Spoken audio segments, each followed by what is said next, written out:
Hello everyone and welcome to a new event from data.zen community. Data.zen community is a place where our expert speakers talk about their experience, challenges they are facing every day, the most popular technologies and interesting news from the world of data. And our guest today is Ivan Grunev, head of Big Data Poland. And we will be discussing what is this mysterious big data and what is data engineering sphere in particular and how to get there and grow as a big data expert. Ivan, I'm very glad to see you here. The floor is yours. Thank you very much. Hi everyone, my name is Ivan Grunev and I'm head of Big Data Poland. I'm working in EPAM for 5 years and today I would like to talk about skills which are pretty useful in data engineering and in programming. And we are going to check what is big data, most required tech stack, how and what needs to be achieved, and some materials. What is big data and why we're talking about this? We're talking about big data when we cannot process the data on one PC, even if it's really powerful. For instance, if you take just one PC, you are limited with CPU threads, RAM, and disk input and output. And even if you have something like a AMD EPIC CPU with 64 cores and 512 gigabytes of RAM, you could execute only 60 to 63 threads with maximum of 8 gigabytes of RAM for each thread. And from this point, if you build the same server and install it, you could also double the speed of your application, and by repeating horizontal scalability, you could extend your compute power. However, you may ask why we need big data, because most problems currently could be resolved by standard solution. We have, for instance, some kind of lambdas or serverless functions or Docker Kubernetes cluster, Apache Camel or Spring Data Framework, and we could process data. Unfortunately, when we are using some common solution, we have to implement a lot of additional things, like load balancer, monitoring system, the cache for staged data, data exchange between microservices, and etc. Thus, not everything could be solved by a common solution. For instance, you cannot execute gigabytes of data at once by applying aggregation. You can't work with huge data sets and time series data. You have to implement a lot of features to make your app faster. But with big data stack and approach, you could do this easily. Basically, the current big data framework executes data pretty fast. During the latest year, the open source community has optimized it. For instance, if you're using Apache Camel Spring Framework, you have to at least move our data from N2 storage or database to keep the stage. This could take a lot of time. Also, the applications you're using could be not so effective because they could use default serializer. It could use default classes, which produce a huge data exchange between nodes in the cloud or cluster. Moreover, it doesn't try to apply the sequence of changes it makes, which affects time execution and also the money you could spend for renting hardware. There are a lot of different data frameworks. For instance, Apache Spark Analysis, your pipeline, and it tries to create an optimized sequence of changes you are doing with your data. Minimize compute time and data exchange in cluster. This allows for saving money and time. Moreover, if you are doing things with standard solution, you have to implement a lot of functionality and control your monitor, application pipeline, most common libraries are not for data execution, and big data technologies were created one purpose: make data faster. So, of course, we are not using just Apache Spark for everything. There are quite a lot of things we're using in our daily work. On the screen, you can see the most common technologies we're using. Hadoop is mostly deprecated framework at the moment. However, we are still using this. As a cloud provider, we are mostly using Azure by Microsoft, Amazon Web Services, and Google Cloud Platform. From time to time, we're using Airflow and Azure Data Factory as orchestrations. And also Azure Synapses or Snowflake or SQL databases. Our projects are about healthcare, financial, insurance, stock, marketing, and many more. Healthcare is mostly about executing data about patients and we are providing machine learning applications trying to predict possible health issues based on medical research or patient history. For finance, it's pretty the same. However, it's mostly about not prediction, but about global statistic and fraud detection. And for insurance, we are predicting and analyzing cases. For marketing, we're also predict and making statistic. But all of these demands are also based on data engineering, because to start analyzing and predicting, we need to collect the data. Mostly we have different sources of data, and our job is to collect this data, normalize it, clean it, structure it, and save it to some storage for future use. And let's switch to the one of most asked question. All of the stories about successful entry into big data are good, but mostly the question is what I should know and how to get into big data and what kind of skills I should own to be successful big data engineer. First of all, this is not big news. You need to know well your primary programming language. In fact, Python, Java, Scala is not really matter which one, but you need to have a strong vision of how it works under the hood. You need to know how to use it in the best way. You need to know the standard library pretty well to to improve the time to building up. You need to know more or less the best approach how to write the code to reduce the time for development. And all of this includes linting, best practices, and etc. Second, you need to be familiar with multi-threading and multiprocessing and be able to identify which one you need to use for a particular case. Third, you need to be familiar with virtualization. It includes virtual machines, Docker, and Kubernetes.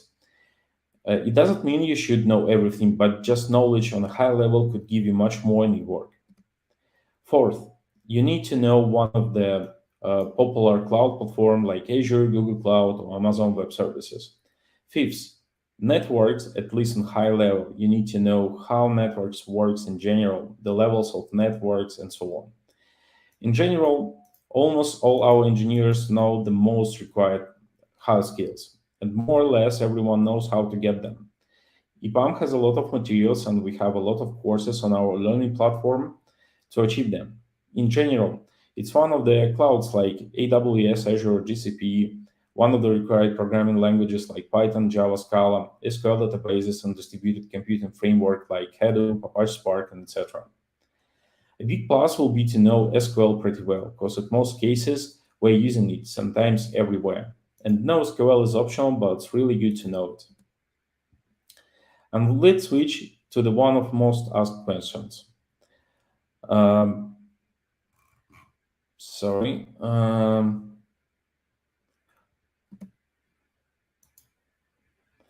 Is it enough? Shortly, I don't think so. And it's not just about the key skills. Unfortunately, it's a long journey which never ends because updates for cloud frameworks are releasing continuously. So what kind of skills you should have instead of the main technology stack? Talking about hard skills, we shouldn't forget about soft skills, which are pretty required thing. Let's check the example. In big data boards and clouds, you need to know how distributed execution works. You need to know how to make it run in parallel. You should be able to select the best approach, and it's also about analyzing pros and cons of each solution and searching for the best all the time for each particular case. So, how we should get closer to big data? This is some kind of example. So you may ask, is it all good, but how? How we could get? This is simple workflow, how we could set up your educational process. For this, you need to know multi-threading, multi-processing programming.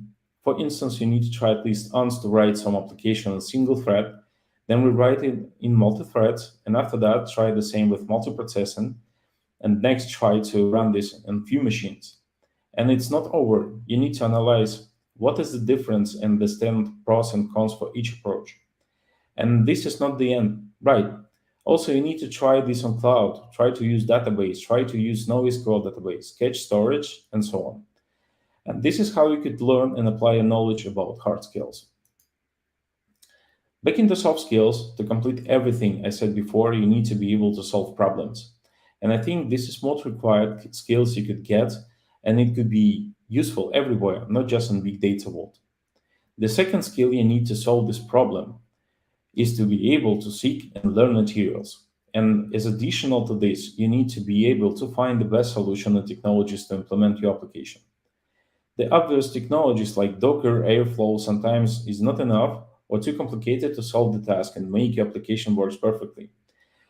The fourth skills you should have is a curiosity and be ready to check not your source code in order to understand how much more features, how some features work and what is the best approach how to solve problems. The fifth, you should be able to strive to the excellence. Being ready for to code review, being ready for someone could take your code and he could give you an advice or critics. And after changes, you could make your own script application solution looks very nice for everyone. Now is the most hardest skill. You should be able to work in a team. It happens pretty often when you have to work in a team, and usually it's multinational and multicultural teams.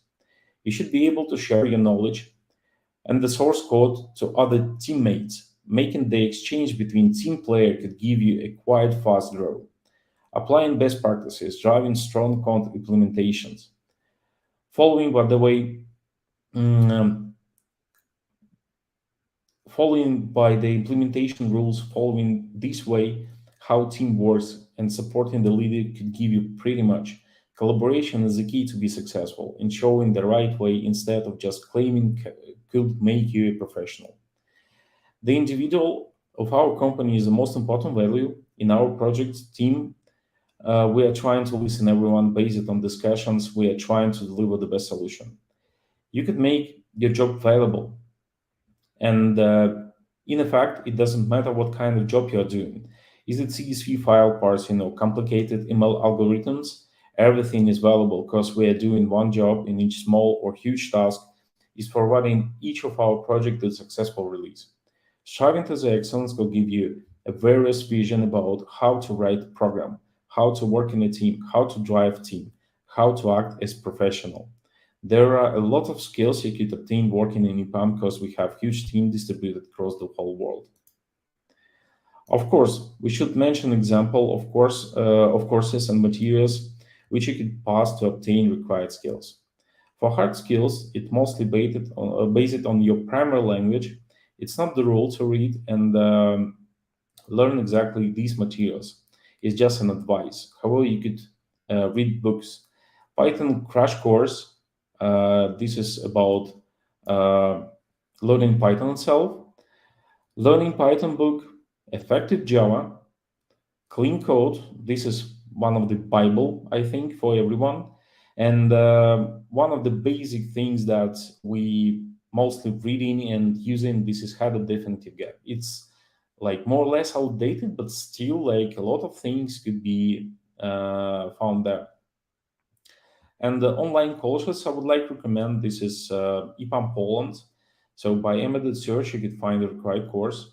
We have a few YouTube channels like Sandex and Free Code Camp and Databricks channel, of course. So these three channels and actually, of course, much more. But on these two channels, you could find a lot of things which just give you fast growth. And well, for soft skills, it's actually really complicated to advise something because people are quite different. But again, you could try find some courses on EPAM Learn Portal on YouTube or LinkedIn Learn Portal. But let's just check some kind of bullet points. Try to find how to build your question as clear as possible because the most clear question give you exact answer. Try to document everything you are doing. I mean, this is about the source code. This is about the application itself. So flow diagrams, maybe some kind of comments or description how actual application works. So building some kind of flow plan give you a lot of things. Try to plan at least for a few days. So in case you have some kind of plans for your next few days, how and what exactly you're going to do, definitely it helps to you to like follow by this plan. Try to apply new knowledge. So in case you found something new, we read about some kind of new technologies. If it's possible, try to apply these on your project, on your daily work. And one of the most things I would like to mention this is try to follow the rules. So by my experience, it's really important to create rules and follow by these rules, because without rules, it will be the chaos, actually. So moving forward, we have also opportunity for you. So we have in EPAM, we have Java Labs, we have data engineering courses, and of course we have courses for advanced level of data engineers. So you could like find a lot of things. Um, Here we have QR code, so you could scan this. It's should forward to you to our portal, so you could find all of the things and you could apply for a job. And this is it. So please ask your question, and yeah, let's move forward. Yeah, we have questions. Thank you for your great presentation, Ivan. And the first question was Mikhail is asking, do I need to be very strong in math for working with big data, especially in data analysis? What would you say? I Some would degree in say math? I would say it depends actually on the what kind of job you are going to do. So in case this is machine learning, definitely you should know math, because a lot of algorithms based on exactly math or algebra, something like this. But in daily work, you at least needs to be familiar with some kind of general rules of math. uh, yeah, basically, for instance, you need to calculate how much nodes you should have for your cluster in Databricks, for instance, or Apache cluster. So definitely you need math to calculate this based on requirements.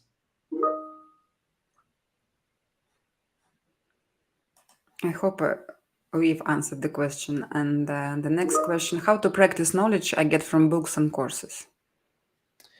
Um, in case you cannot apply this on your like daily work, probably the best option for this is to create your own pet project. Um, I mean, the big example of most of the YouTube channels about programming, they have an idea and they are trying to implement this. Or you could try, if you already have pet project, you could apply these new technologies to these pet projects. So uh, about 10 years ago, I had my website, I mean, my small website on Perl. And just to learn the Python, I rewrote this on Python and SQL, of course, and then applied NoSQL for this. So this is like, I think, the most easiest way how to like grow in that case. Yeah. Thank you. And probably you can get this free trial from some cloud and practice there as well, right? Yes, of course. But in terms of learning the things, you could try to set up some kind of virtual cluster on your local machine. So you could create a lot of virtual machines, maybe kind of small, but you could try to practice in DevOps things like how to start the cluster, how to run the application on this. So this is also useful. So actually, once you start talking about DevOps, if you are using widely clouds, Docker, and Kubernetes, does it mean that data engineering position require DevOps technologies knowledge? Mm, Not all the time we have a possibility to use DevOps. So data engineer has to be able to create the cluster and install everything he needs for his work. So that means, of course, you need to be able to install, for instance, I don't know, the Spark, or build some kind of custom image for Docker, or I don't know, start Kubernetes cluster for this. So of course, yeah, you have to know this. And there is a demand. The question is, can you tell advanced level courses, not just for the beginner, but if already a person is Well, experienced? I'm not ready to like give the links right now, but still you could find this.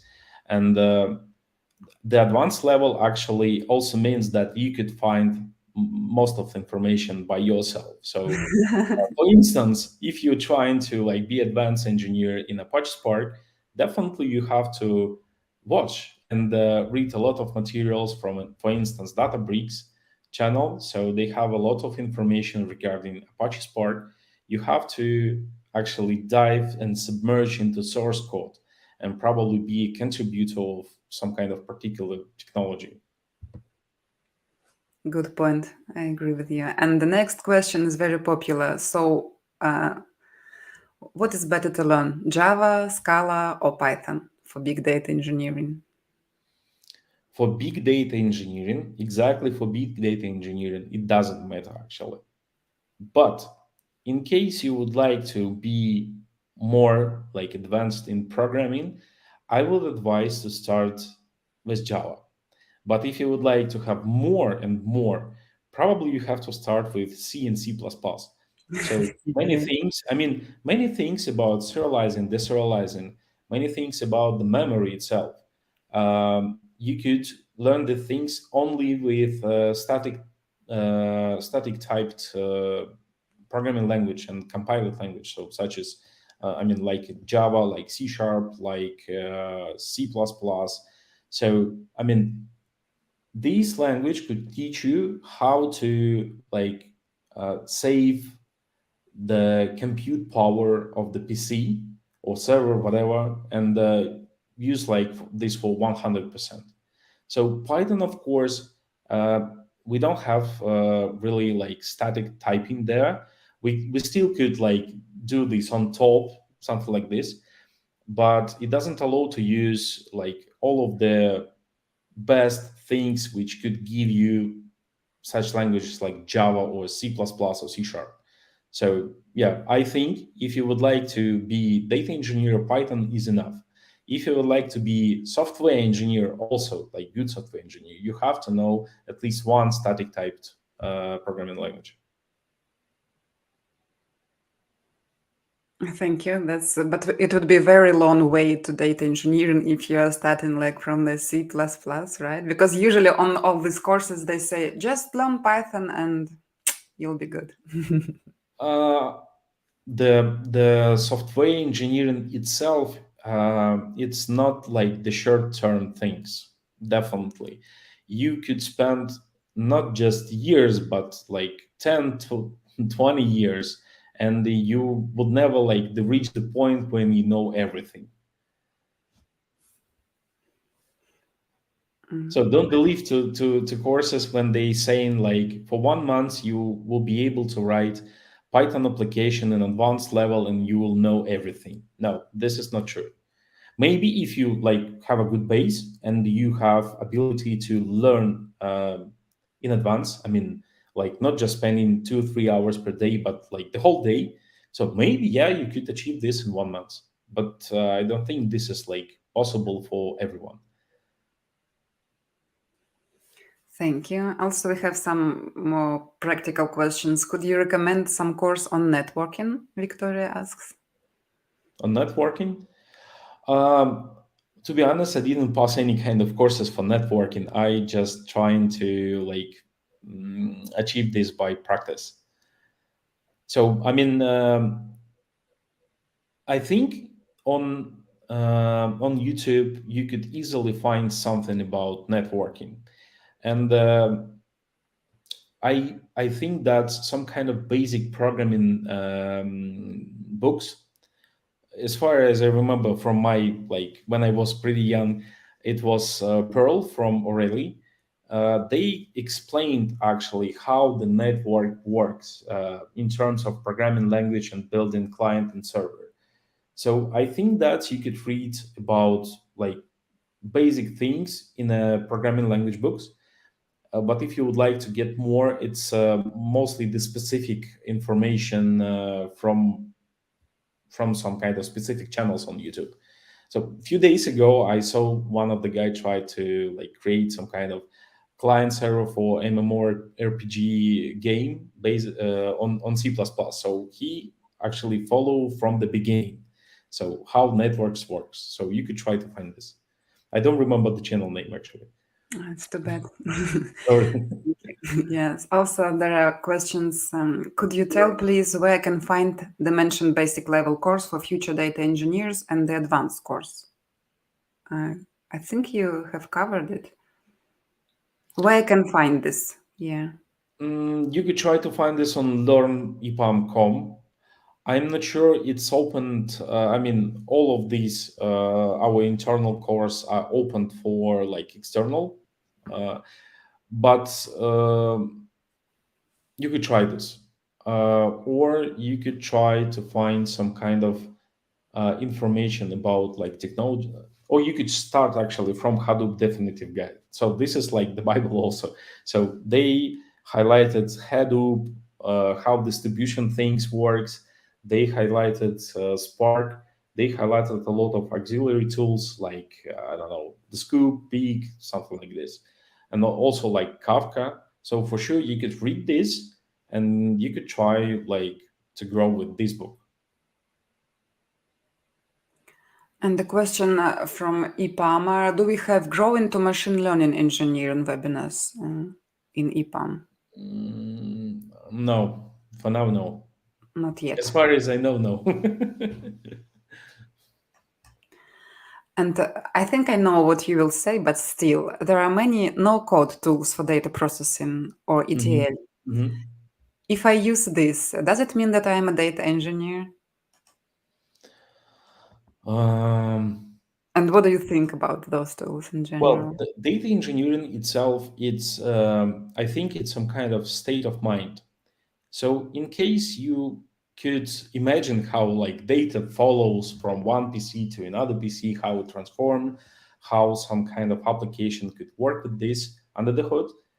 And when you build in these pipelines, yeah, you're a data engineer just because you're like making no code, but still pipeline to extract, transform, and load data.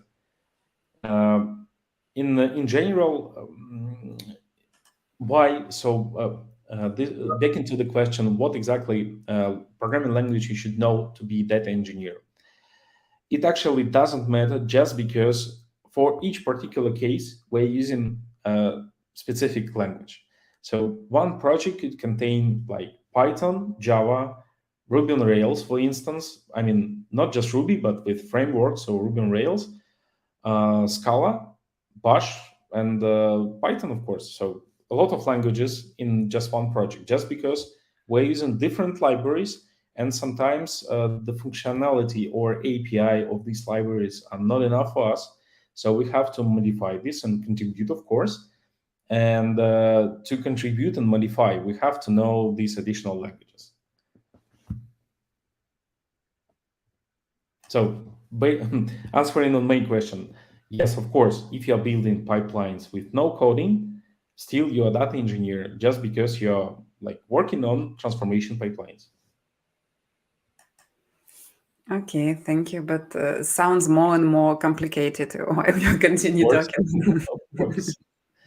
No, I mean, like this is not about like the programming all the time, because this is like the most mistake of newcomers.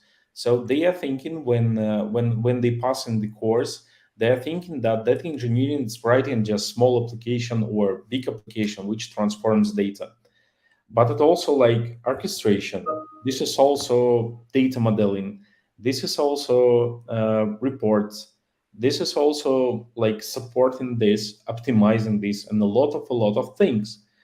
So in case you like got into project in the middle, so like most of the things, for instance, for Apache Spark done, and you have only pipeline for Airflow. Still, if you know how to do these pipelines, if you know how Airflow works to not making a mess, of course you're a data engineer. Why not?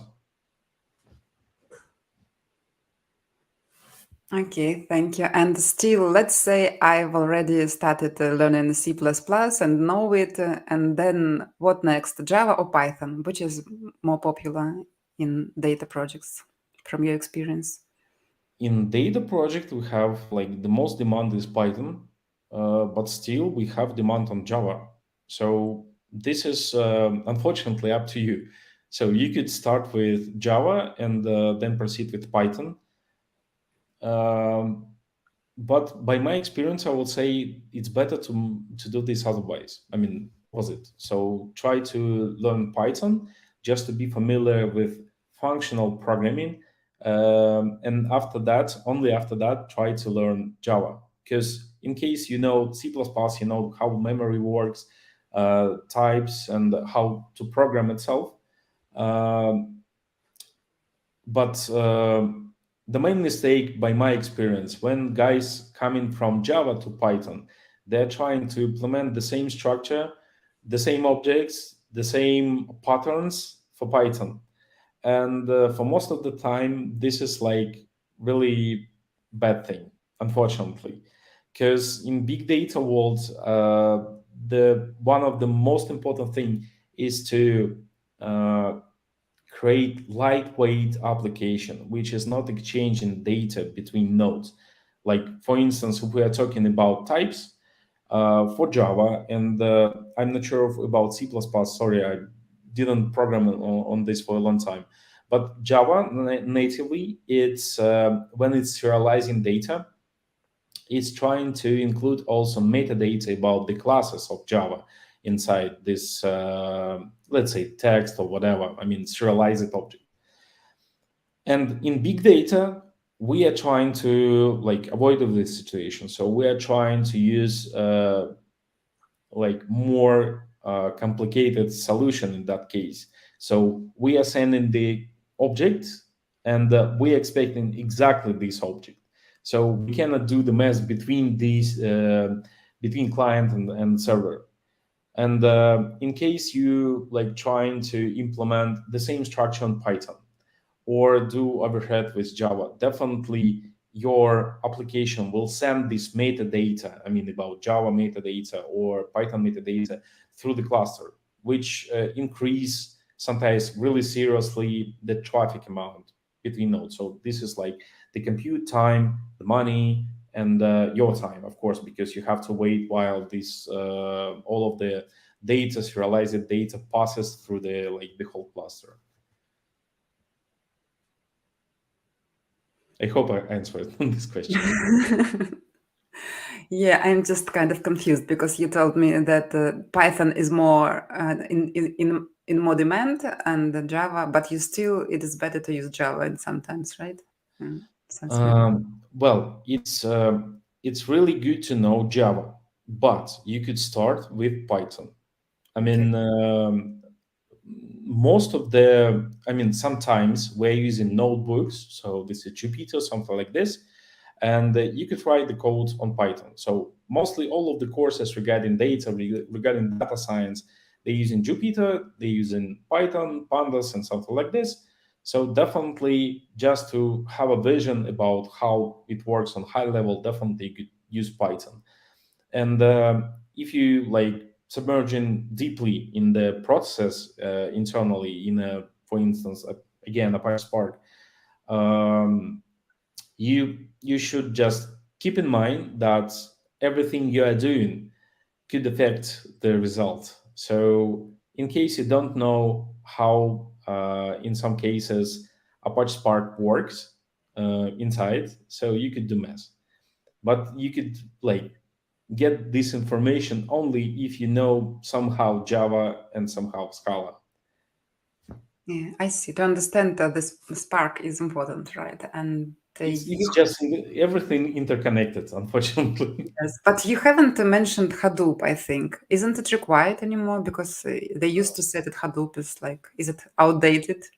I mentioned this in the presentation, so Hadoop still is in use, but natively we are not writing MapReduce jobs for based on Hadoop. So most of some of the project they use an EMR cluster on Amazon, which is Hadoop, but mostly these projects are running Apache Spark application on this. So I mean, from my perspective, it's good to know Hadoop just because it gives the vision how distribute frameworks works in general, how how data exchanges between nodes. So how, and especially this is one of the crucial things, how distributive file system works. This is one of the most important things, because based on HDFS, which is highly distributed file system, if you know how it works, you could somehow understand how, for instance, works Apache Amazon S3 bucket or Azure Storage account. So, I mean, this is all about the same. It could be different in some kind of minor cases or major cases, but principle is the same. And of course, nobody will explain to you how Azure Storage Account or Amazon S3 bucket works under the hood, so how it looks like inside.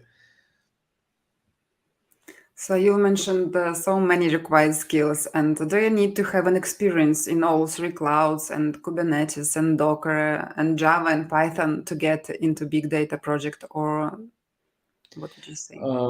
Most required skills for now, I mean, most demand is one of the clouds, popular cloud, one of the programming language, and one of the, of course, Spark. In most cases, Spark. Sometimes, yeah, we have some project where we don't use in Spark. And one of the important thing is SQL database. I mean, even if it's no SQL under the hood, still it's using SQL API just to make everything convenient. But yeah, so cloud, one of the programming language, Spark, and SQL databases. Thank you. That's very clear. And as a head of the unit, could you please tell us more about real projects in EPAM? Like what size of project teams, team locations, processes used in a project, Scrum or Kanban? What are they? Mm, well, I will start from there. So each team, they like building meetings, and they deciding how they like start working. So it could be Kanban, it could be Scrum, Agile, everything, like it could be mixed. So this is up to the team itself.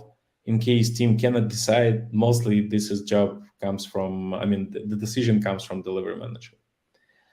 The teams sometimes is highly distributive. So I had two projects, actually, no, three projects. The first, my project in EPAM, we had the team in United States, in Belarus. The second project was Poland, Belarus, Japan, United States, and Hungary. So a lot of guys. And third project was really highly distributed because I was alone in Poland. We have another guy in Bulgaria, another guy in Kazakhstan, another guy in Uzbekistan, and also the team in Hong Kong and team in San Francisco. And like team size also different. So sometimes it's like up to 20 people, up to 50 people. Most of the project we are trying like to divide this in a small teams because it's more convenient to work. So one project could be divided into streams, and on this stream could be like 5, 6 people. And on some project we could have really like huge, massive teams. So it's various actually from project to project. Well, Ivan, thank you very much for this talk. I think that was a lot of information, and a lot of very helpful information for people who would like to move to big data. Thank you. And thank you everyone for watching and for your questions. And please don't hesitate to subscribe and follow us on YouTube, LinkedIn, Instagram, and don't miss our next events. Thank you. Thank you, everyone. Thank you very much. Have a nice day. Bye.